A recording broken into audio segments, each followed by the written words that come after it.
Last but certainly not least, New Year's Day at 8 p.m., number 3 Georgia faces off against number 6 Ole Miss in the All-State Sugar Bowl down in New Orleans in a college football playoff quarterfinal matchup.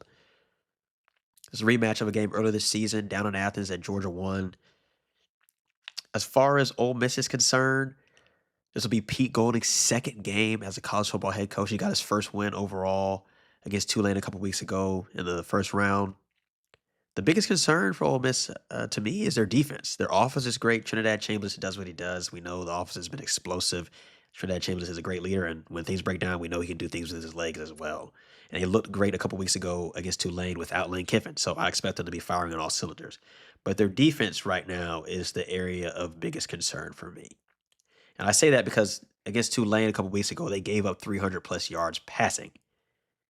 The first matchup against Tulane, because that was a rematch as well, they only gave up just a little bit over 100 yards, and that was 50 or so yards to Jake Retzloff and 50 or so yards to the backup. A couple weeks ago, Jake Retzloff had 300 plus yards passing.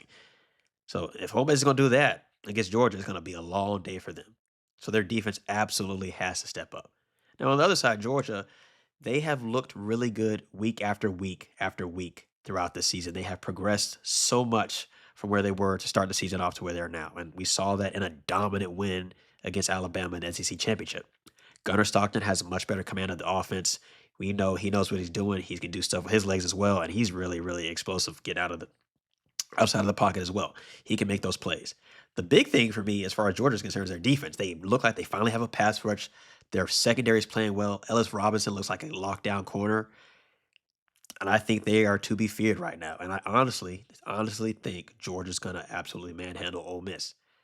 And I say that just because of how well they progressed all season and what they did to Alabama in the SEC championship.